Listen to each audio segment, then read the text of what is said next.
Mertuaku menolak keras. Menantu saya D3, harusnya jadi manajer, bukan tukang uleni daging. Jualan bakso hanya lulusan D3 yang ditolak 50 perusahaan. Warung bakso pinggir kali adalah satu-satunya harapan. Tapi demi gengsi istri, aku dipaksa berbohong. Inilah kisah bagaimana Juragan Bakso Bantaran Kali membangun 15 cabang dan mengubah jalan becek di desa menjadi cor beton. Bagaimana kisah selanjutnya? Sebelum kita lanjutkan, pastikan kalian absen dulu dari kota mana, tekan tombol subscribe, like dan harapan saya beri komentar agar dapat untuk kemajuan channel ini. Semoga yang sudah subscribe dan like semoga dilancarkan segala usahanya. Mari kita lanjutkan kisahnya. Aku mematung di depan jendela kamar kos petak, menatap menara-menara pencakar langit yang tampak begitu jauh. Seolah mereka adalah pengawal gerbang menuju kesuksesan yang tak akan pernah kubuka. 5 bulan. Sudah 5 bulan sejak aku tiba di Jakarta, membawa satu ransel berisi harapan dan satu map lusuh berisi ijazah D3 manajemen bisnis dari kampus desa. Setiap hari, aku melihat selembar kertas berharga itu. Aku membayangkan, ijazah ini seharusnya memberiku jubah manajer, memberiku meja kantor ber-AC. Tapi di kota metropolitan ini, ijazah dari Universitas Padi Rezeki di ujung desa hanya dianggap selembar kertas bekas.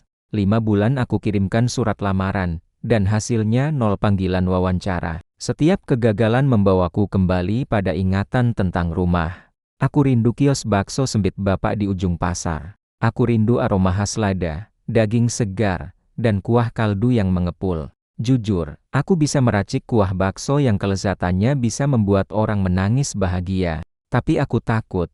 Aku mati-matian menahan diri. Aku ini sarjana. Aku adalah seorang manajer, bukan tukang uleni daging.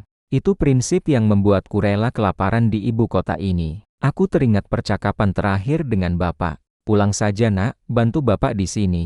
Kau itu ahli bakso, pinta bapak lembut.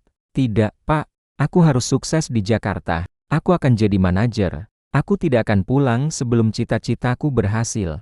Jawabku waktu itu, dengan keyakinan palsu yang kini terasa begitu menyakitkan. Siang itu, setelah diusir oleh security gedung BUMN karena dianggap tidak layak menitipkan lamaran di kotak yang sama dengan pelamar S1, aku merasa harga diriku benar-benar hancur. Satpam itu menatapku dengan nada meremehkan, cari saja pekerjaan yang sesuai dengan latar belakang dan tempat tinggalmu. Nak, Jakarta ini keras. Aku berjalan tanpa arah. Perutku perih, hanya tersisa uang untuk satu porsi makan siang. Aku memutuskan, lebih baik aku makan bakso.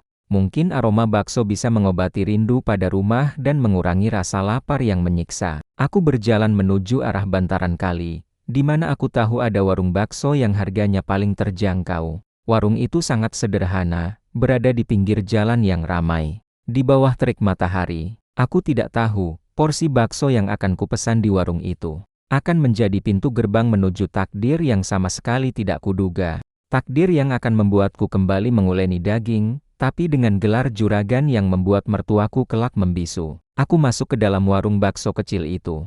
Warung itu hanya terbuat dari terpal dan bambu, letaknya persis di pinggir bantaran kali. Walaupun sederhana, aroma kaldunya sangat menggoda. Aku duduk di bangku panjang, memesan semangkuk bakso urat paling murah. Saat aku makan, tatapanku kosong. Aku terlalu sibuk menghitung sisa uang di dompet dan mempertanyakan nilai ijazahku. Di sela-sela mengunyah, aku mendengar suara seorang bapak paruh baya yang merupakan pemilik warung itu, menyapaku. Nak, kamu kelihatan lesu sekali. Tidak seperti orang yang sedang menikmati bakso terenak di Jakarta, katanya ramah. Aku tersenyum tipis. Enak sekali, Pak. Hanya saja, saya sedang bingung memikirkan pekerjaan. Aku menceritakan singkat kisahku. D3 manajemen, 5 bulan menganggur. Aku sengaja tidak menyebutkan bahwa orang tuaku juga penjual bakso. Aku masih malu. Bapak pemilik warung, yang belakangan ku ketahui bernama Pak Haris, menatapku dengan mata penuh iba. Tatapan belas kasihan itu, demi Tuhan, rasanya lebih menyakitkan daripada ditolak oleh 25 perusahaan. Aku, si sarjana manajemen, kini dikasihani oleh penjual bakso. Pak Haris meletakkan lap kotornya. Begini saja, nak, kamu mau kerja di sini? Jantungku langsung berdebar. Bekerja, di warung, bakso, pinggir kali. Saya, bekerja apa, Pak? Tanyaku ragu. bantu-bantu. Uleni adonan daging, meracik bumbu, melayani pembeli. Gaji seadanya, cukup untuk kamu sewa kamar dan makan. Saya lihat kamu ini anak baik, dan kamu perlu makan teratur. Seketika, semua prinsip yang kubangun hancur. Ijazah D3 ku seolah berteriak protes di dalam tas. Aku dilatih untuk membuat strategi pemasaran, bukan membuat bulatan daging. Tapi perutku perih, dan aku lelah menjadi pengangguran. Aku teringat bapak dan ibu. Mereka hidup dari bakso. Kenapa aku harus gengsi? Aku menarik napas panjang. Saya mau, Pak. Terima kasih. Saya akan bekerja keras. Saat itu juga, aku mengeluarkan ijazah D3 ku dari map, melipatnya rapi, dan menyimpannya di kantong celana paling dalam. Aku memutuskan, ijazah ini bukan lagi tiket, tapi hanya kenangan. Pekerjaan ini adalah penyelamatku. Mulai hari itu, aku mengganti sepatu pantofelku dengan sandal jepit. Aroma parfumku terganti dengan aroma rempah dan uap panas. Aku mulai menguleni daging, melayani, dan, yang paling penting, belajar semua rahasia dagang Pak Haris. Dan aku, sang lulusan D3, akhirnya menemukan satu hal, keahlian meracik bakso yang kuwarisi dari kampung ternyata jauh lebih berharga daripada gelar yang kusandang. 1 tahun berlalu dengan cepat. Secepat tangan ini mengaduk adonan bakso yang sempurna. Berkat ilmu manajemen dasar yang sempat kuterima di bangku kuliah, aku mulai menata operasional warung Pak Haris dengan lebih efisien. Kualitas bakso makin terjaga, dan perlahan, pembeli mulai mengantre panjang bukan hanya dari kalangan pekerja kasar, tapi juga pegawai kantoran dari gedung-gedung mewah di seberang kali. Aku mulai merasa nyaman. Aku bukan lagi si pengangguran D3 yang kelaparan. Aku adalah tulang punggung operasional warung bakso bantaran kali. Sore itu, di tengah ramainya pembeli, Pak Haris memanggilku ke belakang. Matanya berkaca-kaca, ada kesedihan dan kelegaan yang campur aduk. Nak, aku sudah tua. Dokter memintaku istirahat total di kampung. Aku harus pulang, dan aku tidak akan kembali, katanya, suaranya parau. Hatiku tercekat. Warung ini adalah segalanya bagiku. Lalu bagaimana dengan warung ini, Pak? Tanyaku. Pak Haris tersenyum tulus, senyum yang tak akan pernah kulupakan. Aku melihat keseriusanmu, Nak. Aku melihat bagaimana kamu merawat warung ini seperti anakmu sendiri. Warung ini kuserahkan padamu. Anggap ini modal awalmu. Jangan sia-siakan. Air mataku menetes. Aku terkejut, terharu. Aku, lulusan D3 yang ditolak Jakarta, kini dipercaya memimpin sebuah usaha. Sebuah warung bakso pinggir kali, tapi ini milikku. Inilah awal dari cita-citaku yang tak terduga. Tepat di hari-hari pertama, aku resmi menjadi juragan bakso bantaran kali. Aku melihatnya, Sere. Dia adalah perawat cantik di sebuah rumah sakit swasta. Selalu datang saat jam makan siang, selalu memesan bakso urat dengan permintaan khusus, kuah tanpa micin. Entah mengapa, saat dia datang, warung yang panas dan bising ini mendadak terasa tenang. Hubungan kami dimulai dari percakapan basa-basi tentang kuah dan tekstur bakso. Dia tidak melihatku sebagai juragan atau sarjana. Dia melihatku sebagai pemuda pekerja keras yang jujur. Kami dekat, sangat dekat, dan tak lama kemudian, kami memutuskan untuk serius. Aku tahu, cinta ini adalah hadiah terbesar dari warung bakso ini. Namun, cinta ini datang dengan risiko besar. Aku tahu, latar belakang Sere, keluarga Sere, dan lingkungannya semua itu jauh berbeda dengan aroma kuah bakso dan bantaran kali. Aku harus bersiap menghadapi pertarungan yang jauh lebih sulit daripada mencari pekerjaan. Aku harus berhadapan dengan tembok tebal bernama gengsi keluarga. Tembok tebal itu bernama Bu Wina. Sere sudah memperingatkanku. Ibu mungkin sedikit kaku, Mas. Tapi dia akan luluh kalau melihat kamu serius. Malam itu, aku mencuci bersih kemeja terbaikku, satu-satunya kemeja yang tidak berbau kaldu, dan memarkir motor bututku di depan rumah megah Sere. Jauh, sangat jauh berbeda dari warung baksoku. Aku menarik napas dalam-dalam. Aku membawa diri sendiri, dan harapan besar agar cinta Sere cukup kuat menembus dinding kemewahan ini. Di ruang tamu mereka yang mewah, aku duduk di sofa mahal yang membuatku merasa canggung. Ayah Sere, seorang pensiunan pejabat, tampak hangat dan bersahaja. Dia bicara tentang masa muda, tentang perjuangan. Aku mulai merasa lega, sampai akhirnya, Bu Wina muncul. Dia adalah definisi elegan, rambut tertata rapi. perhiasan berkilauan, dan tatapan mata yang dingin. Menilai dari ujung rambut sampai ujung sepatu yang sudah mulai usang. Setelah basa-basi tentang cuaca, Bu Wina menoleh padaku. Suaranya halus, tapi menusuk seperti pecahan es. Jadi, kamu bekerja apa, Nak? Saya dengar kamu mengelola usaha sendiri di bidang kuliner. Tanyanya, senyumnya tidak mencapai mata. Aku tegakkan bahu, berusaha menyalurkan rasa bangga yang kurasakan setiap kali mengaduk adonan di warung. Ya, Tante, saya mengelola warung bakso di pinggir kali, tapi sudah mulai ramai. Kami punya resep kuah keluarga yang sangat disukai pelanggan. Keheningan melanda, ayah Sera tampak terbatuk. Sera menundukkan kepala. Dan Bu Wina, dia tertawa. Tawa yang sangat pelan, sangat hambar, dan sangat mematikan. Warung bakso. Oh, saya kira, melihat ijazah D3 manajemen bisnis kamu, setidaknya kamu sudah jadi asisten manajer di bank. Menantu saya harus punya karier mapan. Maaf, Nak. Tapi di lingkaran sosial kami, pekerjaan itu terlalu dekat dengan pasar. Bukan, tukang uleni daging. Dunia seolah berhenti berputar. 5 kata terakhir itu tukang uleni daging menghantamku telak. Rasa malu dan marah membuat wajahku panas. Bukan karena aku dihina, tapi karena Bu Wina meremehkan pekerjaan bapakku, pekerjaan yang telah membesarkanku. Bu Wina melanjutkan, jujur, Nak, saya bangga pada D3-mu. Tapi kamu membuang gelar itu di dapur yang panas dan becek. Pikirkan lagi. Sero berhak mendapatkan yang lebih baik. Aku hanya bisa terdiam. Cinta yang kurasakan pada Sera kini terasa berat, diapit oleh tuntutan gengsi keluarga yang sangat kejam. Aku tahu, ini bukan akhir. Ini baru permulaan dari konflik yang akan menguji cintaku dan harga diriku sebagai seorang juragan bakso. Konflik itu memuncak 2 hari setelah pertemuan pertama yang memalukan. Bu Wina menelepon Sera, bukan untuk membahas rencana pernikahan, tetapi untuk mengancam pembatalan total.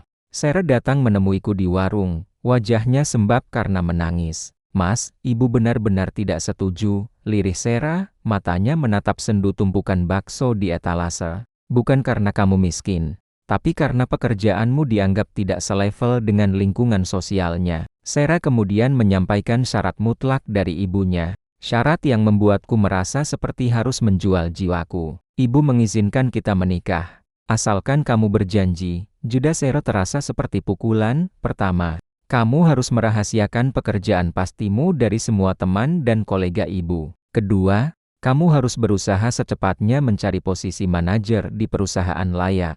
Aku menatapnya tajam. Jadi, aku harus malu dengan warungku sendiri. Aku harus berpura-pura menjadi orang lain hanya demi gengsi ibumu. Harga diriku, yang baru saja kususun kembali dari puing-puing kegagalan merantau, kini diinjak-injak. Warung bakso ini adalah darah dagingku, modal dari Pak Haris yang tulus. Bagaimana mungkin aku menolaknya? Tapi, bagaimana mungkin aku mengkhianati Sera yang kini memohon di hadapanku? Mas, tolong. Ibu hanya malu. Beri dia waktu untuk menerima kita. Pinta Sera, menggenggam tanganku yang masih terasa lengket sisa adonan bakso. Aku mencintaimu, Mas. Aku tahu kamu sukses. Tapi demi aku, anggap ini ujian kesabaran kita. Aku menatap mata Sera. Di sana, aku melihat ketulusan yang luar biasa, namun juga rasa takut dan tekanan yang tak terhingga. Dia juga korban dari standar sosial ibunya. Aku menghela napas panjang, mengeluarkan seluruh udara frustrasi di dadaku. Ini adalah risiko terberat. Aku harus memilih antara harga diriku sebagai juragan bakso atau cinta pada Sera. Baik, Sera, kataku, suaraku berat. Aku akan setuju.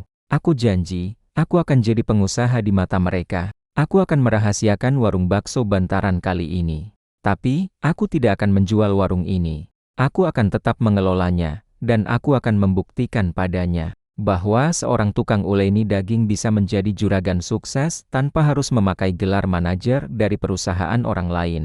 Pernikahan kami kemudian terjadi, diselimuti kebahagiaan, tetapi juga rahasia besar yang membuatku tertekan. Setiap hari, aku adalah suami yang penyayang bagi Sera, tetapi aku juga suami yang hidup dalam kebohongan yang dituntut oleh mertuaku. Aku tahu, drama ini baru akan dimulai. Drama itu datang 3 bulan setelah kami menikah, di sebuah ballroom hotel bintang 5. Malam itu adalah pesta ulang tahun mewah Bu Wina. Aku, si juragan bakso Bantaran kali.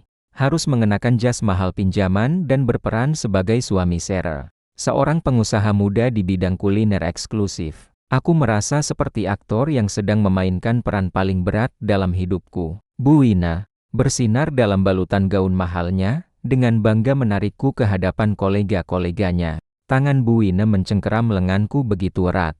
Seolah takut aku kabur atau secara tidak sengaja menyebut kata bakso. Kenalkan, ini menantu saya, calon penerus bisnis keluarga, kata Bu Wina. Suaranya lantang penuh kebanggaan, namun setiap kata terasa palsu di telingaku. Dia lulusan D3 Manajemen Bisnis, sibuk sekali mengurus usahanya di bidang kuliner eksklusif di Jakarta Pusat. Setiap kali ia mengucapkan kata eksklusif, aku menahan napas. Padahal, kantor eksklusifku saat ini adalah ruko kecil yang baru saja kusewa untuk ekspansi warung. Jauh dari kesan mewah, saat aku sedang tersenyum kaku, seorang pria paruh baya, rekan lama Bu Wina, menghampiri kami dengan wajah penasaran. Wah, Pak Rudi, sapa Bu Wina sumringah. Kenalkan, ini menantu saya. Pak Rudi menatapku lekat-lekat. Matanya menyipit, seolah sedang memindai memori. Saya rasa saya pernah melihat Anda, Nak, ujarnya. Wajah Anda familiar sekali. Bukankah Anda yang sering saya lihat di warung bakso pinggir kali dekat kantor saya, yang kuahnya terkenal enak itu? Anda melayani sendiri, kan? Seketika, tawa Bu Wina lenyap. Wajahnya langsung memucat, berubah pucat pasi seperti kertas. Sarah yang berdiri di sampingku langsung menggenggam erat tanganku, kaget. Udara di sekitarku terasa menghilang. Bu Wina menarikku kuat-kuat ke sudut ruangan, menjauhi kerumunan. Cengkeramannya di lenganku begitu kuat sampai terasa sakit.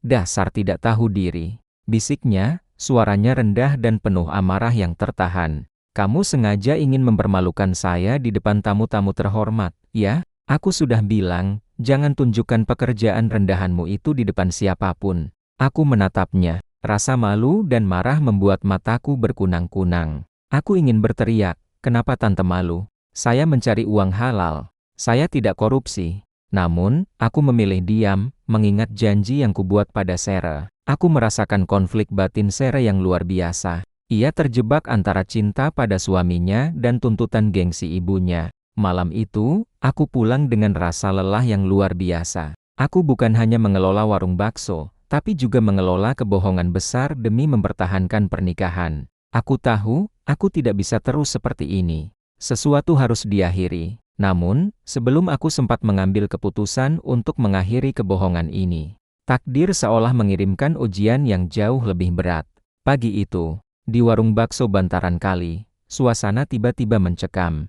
Petugas dari pemerintah daerah datang dan menempelkan surat pengumuman di dinding bambu warungku. Isinya, sebuah rencana besar, penggusuran area bantaran kali. Warungku, sumber kehidupanku, awal dari semua pencapaianku, terancam hilang dalam hitungan bulan. Aku memegang surat penggusuran itu. Jantungku berdetak kencang, bukan karena takut kehilangan harta, tetapi karena takut kehilangan tempat yang telah memberiku kehormatan dan harga diri. Tempat di mana gelar D3 ku akhirnya berarti sesuatu. Saat aku limbung, Bu Wina menelepon. Entah dari mana ia tahu kabar penggusuran itu. Bagus. Suara Bu Wina terdengar dingin dan lega di ujung telepon. Itu kesempatanmu untuk berhenti dari pekerjaan rendahan itu. Sekarang saatnya mencari pekerjaan yang sesuai ijazahmu, Nak. Melamar ke perusahaan teman tante, sekarang. Kata-katanya sungguh menusuk. Ia tidak bersimpati pada usahaku yang terancam. Ia justru melihat ini sebagai jalan keluar agar aku berhenti menjadi tukang uleni daging dan beralih menjadi manajer demi gengsinya. Tapi tante, ucapku, berusaha menahan emosi, warung ini sudah saya kembangkan. Sudah punya pelanggan setia. Ada belasan orang yang bekerja di sini. Itu risiko pedagang pinggiran, Nak. Potongnya tajam. Manajer tidak perlu khawatir digusur. Cari pekerjaan yang stabil. Jangan buang-buang waktu dengan bakso becek di pinggiran. Aku duduk sendirian di warung yang sunyi, memegang surat penggusuran di satu tangan, dan ijazah D3 ku di tangan yang lain. Warungku runtuh, mertuaku mendesak. Aku merasa terpojok, tertekan hingga batas maksimal. Sarah mencoba menenangkanku, tapi ia juga terjepit. Mas, ibu hanya ingin yang terbaik. Mungkin ini pertanda kita harus mencoba jalur kantoran, bisiknya suatu malam. Mendengar Sarah ikut goyah, aku menyadari bahwa jika aku menyerah sekarang, aku tidak hanya mengkhianati diriku sendiri dan Pak Haris, tapi aku juga akan membiarkan Bu Ine menang telak, membuktikan bahwa aku hanyalah pecundang yang tidak mampu berbuat apa-apa tanpa menjadi karyawan kantoran. Air mataku menetes, bercampur dengan bau rempah yang menenangkan. Aku harus mengambil keputusan. Keputusan yang akan mengubah statusku dari sekadar menantu yang tertekan menjadi seorang juragan sejati. Aku berdiri di tengah warung yang sebentar lagi hanya tinggal kenangan, menatap surat penggusuran. Aku membuang jauh-jauh rasa sedih dan kecewa. Tiba-tiba, api kemarahan dan tekad menyala dalam diriku. Aku punya D3 manajemen, seruku, nyaris berteriak. Aku punya ilmu. Aku punya keahlian yang diwariskan Bapak. Kenapa aku harus kembali menjadi karyawan demi gengsi orang lain? Kenapa aku harus membuang keahlian terbaikku hanya karena label tukang uleni daging? Malam itu, di kamar kos yang sempit, aku duduk berhadapan dengan Sarah. Aku melihat ketakutan di matanya, tetapi aku juga melihat harapannya. Sarah, kataku tegas, memegang kedua tangannya. Aku tidak akan melamar pekerjaan itu. Aku akan menggunakan pesangon yang kudapat, seluruh modal yang kumiliki, dan seluruh ilmu manajemenku untuk melakukan satu hal. Sarah menatapku, menanti dengan cemas. Aku akan menyewa ruko, lanjutku, suaraku penuh keyakinan. Di tempat terbaik, di jalan utama, aku akan membangun warung bakso yang paling mewah, paling bersih, dan paling sukses di Jakarta. Aku akan membuktikan bahwa D3 Manajemen bisa menjadi direktur utama di perusahaanku sendiri, yang akan kuberi nama Bakso Juragan. Wajah Sarah berubah. Terkejut, lalu matanya bersinar. Mungkin ini yang ia tunggu-tunggu, suaminya mengambil kendali penuh atas takdirnya, tanpa terbebani tuntutan ibunya. Aku menelepon Bu Ine, malam itu juga. Suaraku tenang, tapi penuh otoritas yang belum pernah kudengar dariku sebelumnya. Tante, saya sudah memutuskan. Saya tidak akan melamar ke perusahaan teman Tante. Saya akan fokus pada usaha saya sendiri. Bu Ine tertawa terbahak-bahak di ujung telepon, tawa yang menusuk seperti cambukan. Juragan bakso, lucu sekali, itu hanya akan menjadi warung pinggiran yang lebih besar. Nak, jangan harap aku datang ke pembukaan warungmu itu. Tante boleh tidak datang, jawabku, tanpa gentar sedikit pun. Tapi saya berjanji, kelak Tante akan melihat mobil kami parkir di depan warung bakso sempit itu. Dan Tante akan tahu bahwa kesuksesan tidak diukur dari gelar di kartu nama, melainkan dari keberanian mewujudkan mimpi. Bu Ine mematikan telepon, meninggalkanku dengan tantangan dan janji yang baru saja kuucapkan. Aku tahu, sejak detik ini, pertarungan yang sesungguhnya telah dimulai. Ini bukan lagi tentang mencari pekerjaan, tapi tentang membuktikan harga diri dan cintaku. Pertarungan itu kumulai dengan keringat dan ilmu. Aku tidak hanya mengandalkan resep rahasia Bapak, tetapi juga semua teori D3 manajemen bisnis yang selama ini kubanggakan. Aku menerapkan sistem kebersihan, branding yang kuat, dan manajemen stok yang ketat jauh melampaui standar warung bakso biasa. Bakso Juragan di ruko baruku bukan sekadar warung, tapi sebuah kafe bakso yang higienis dan modern. Responnya luar biasa. Dalam waktu 2 tahun, Bakso Juragan viral. Kami membuka cabang kedua, lalu cabang ketiga. Aku membuktikan bahwa seorang lulusan D3 manajemen bisnis memang mampu menjadi manajer-manajer di perusahaannya sendiri. Suatu pagi, di tengah kesibukan mengawasi persiapan cabang kelima, aku mendapat telepon dari kampung. Itu Bapak. Nak, terima kasih. Musim hujan kali ini, jalan di depan rumah kita becek sekali. Ibu sampai terpeleset saat mau ke pasar, kata Bapak. Suaranya terdengar lelah. Mendengar itu, hatiku terasa dicubit. Mobil mewah, gedung, omzet besar, semua itu terasa hampa jika jalanan di depan rumah orang tuaku masih berupa lumpur becek. Ini adalah saatnya kesuksesan sejati diuji. Apakah aku sukses hanya untuk diriku, atau untuk akar dan orang-orang yang kucintai? Aku tidak berpikir panjang. Aku segera mengalokasikan sebagian besar keuntungan dari cabang kelima. Itu bukan untuk berinvestasi saham atau membeli jam tangan mewah. Itu untuk membangun jalan kampung. Aku ingin mengganti lumpur becek di depan rumah Bapak dengan cor beton yang mulus dan kokoh.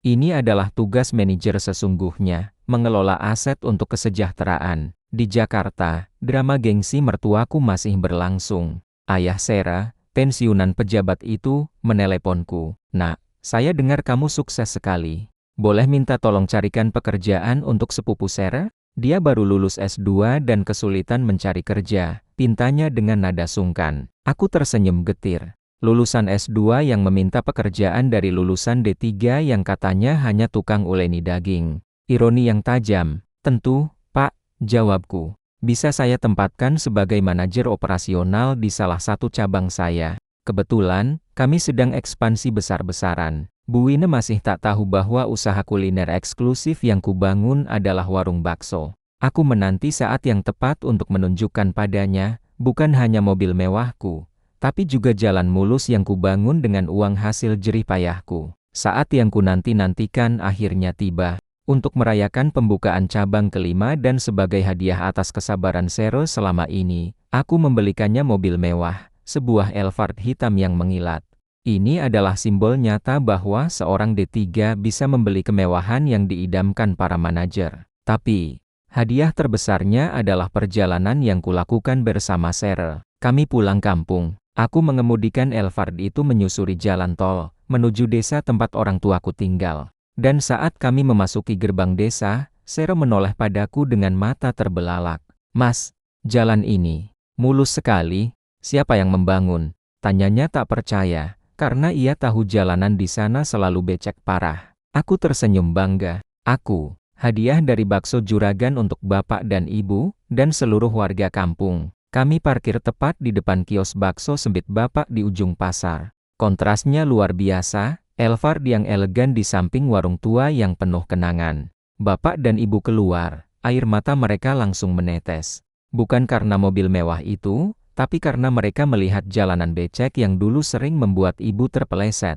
Kini telah menjadi cor beton mulus dan kering. Kebahagiaan itu terhenti ketika ponselku berdering. "Bu Wina, Nak," suaranya terdengar mendesak. "Saya dengar kamu sukses sekali. Ada pertemuan penting di Jakarta. Tolong jemput saya, ya? Jangan pakai mobil Sarah yang biasa." Aku menghela napas panjang. Inilah saatnya. Aku berdiri di samping Elfard, menatap kios bakso sempit bapak, dan kemudian ke jalan mulus yang baru. "Tentu, Tante," jawabku, suaraku tenang dan penuh otoritas. "Mobil sudah di depan rumah Tante. Tapi, sebelum Tante masuk, tolong lihat jendela, Tante. Mobil ini saya beli dari hasil jualan bakso." "Ya, warung bakso juragan itu. Bisnis yang Tante sebut tukang uleni daging." Keheningan di ujung telepon terasa membekukan. Bu Wina memutus panggilan. Beberapa menit kemudian, ia menelepon lagi, suaranya kini bergetar. Kamu di mana sekarang?" Saya sedang di kampung halaman, Tante. Baru saja meresmikan jalan yang saya bangun di depan kios bakso Bapak." "Jalan itu dibangun dengan uang tunai dari cabang-cabang bakso juragan," jawabku. Tanpa ada lagi rasa takut atau malu, pertarungan gengsi telah berakhir. Sekarang, Bu Wina harus menghadapi kebenaran pahit itu di depan matanya sendiri. Setelah sambungan telepon itu terputus, aku dan Sarah segera kembali ke Jakarta. Aku tahu, Bu Wina sedang berada di titik terendahnya. Sore itu, mobil Elfard hitamku sudah terparkir rapi di depan rumah mertuaku. Aku membunyikan klakson pelan. Pintu terbuka, dan Bu Wina keluar. Wajahnya tampak letih, riasan di matanya sedikit luntur. Dia berjalan pelan menuju mobil. Ia mengamati mobil mewah itu. Mobil yang ia minta untuk menjemputnya. "Jadi, ini mobilnya," bisiknya. Suaranya nyaris tak terdengar. Kemudian, ia melihat ke belakang. Ke baliho besar bakso juragan yang terpasang di salah satu ruko utama tak jauh dari kompleks perumahan mereka, sebuah cabang yang baru kubuka diam-diam di lingkungan mereka. "Jadi, ini semua bakso?" tanyanya lagi. Kali ini suaranya bergetar, penuh ketidakpercayaan dan penyesalan. Aku mengangguk tenang. "Ya, Tante, uleni daging, racik kuah, dan ilmu D3 manajemen bisnis saya, semua ada di sana, termasuk uang untuk membangun jalan di kampung yang becek." Bu Wina membuka pintu mobil, duduk di kursi belakang yang luas, dan diam untuk waktu yang sangat lama. Keheningan itu jauh lebih menusuk daripada segala penghinaan yang pernah ia lontarkan. Aku menunggu. Sarah menggenggam tanganku erat, memberiku kekuatan. Akhirnya, Bu Wina memecah keheningan. Bukan dengan marah, melainkan dengan air mata yang menetes pelan di pipinya. Aku minta maaf, Nak. katanya, suaranya pecah. Aku terlalu fokus pada label dan gelar. Aku terlalu fokus pada pandangan orang-orang di lingkaranku. Aku malu jika menantu seorang tukang bakso. Aku lupa melihat potensi. Aku lupa melihat kerja kerasmu. Bu Ine meraih tanganku dari kursi belakang. Genggamannya kali ini hangat, tidak lagi dingin dan menuntut. Kamu telah membuktikan, Nak, kamu telah membuktikan bahwa keahlian dan hati yang tulus jauh lebih bernilai daripada gelar S1 atau S2. Aku melihat jalan di kampungmu yang kamu bangun, dan itu membuatku malu. Kamu tidak hanya sukses, kamu bermanfaat. Sebuah beban berat terangkat dari pundakku. Aku tidak hanya memenangkan pertarungan gengsi, tetapi aku juga telah memenangkan hati Bu Ine, menerima pengakuan bahwa aku adalah menantu yang berharga. Aku bangga padamu, Juragan, kata Bu Ine, mengakhiri penderitaanku selama bertahun-tahun. Sejak hari itu, kehidupan rumah tanggaku memasuki babak baru yang damai dan penuh penerimaan. Bu Ine tidak hanya berhenti menghina, tetapi ia kini menjadi pelanggan setia bakso Juragan. Bahkan, ia sering mempromosikan warungku kepada teman-teman sosialitanya, ironi manis yang sering membuatku tersenyum. Kisahku berakhir bahagia. Warung bakso Juragan terus berkembang pesat. Kami memiliki 15 cabang di seluruh Jabodetabek dan mulai merencanakan ekspansi franchise. Aku memang tidak pernah menjadi manajer di perusahaan orang lain, tetapi aku adalah CEO perusahaanku sendiri, sebuah perusahaan yang bergerak di bidang kuliner dengan ratusan karyawan. Aku adalah Juragan. Keadilan sejati datang bukan hanya dari pengakuan mertua, tetapi dari realisasi bahwa ijazah D3 manajemenku tidak sia-sia. Ia tidak memberiku pekerjaan, tetapi ia memberiku ilmu untuk mengelola modal warisan Pak Haris menjadi kerajaan kuliner yang kokoh. Aku menggunakan teori rantai pasokan, pemasaran, dan manajemen risiko yang dulu kukira hanya berlaku untuk perusahaan multinasional. Ternyata, teori itu berlaku juga untuk mengelola kios bakso. Aku selalu ingat kata-kata Bu Ine yang dulu menusuk, harusnya jadi manajer, bukan tukang uleni daging. Kini, aku bisa tersenyum lebar. Aku adalah manajer bisnis, yang kebetulan mengelola bisnis bakso.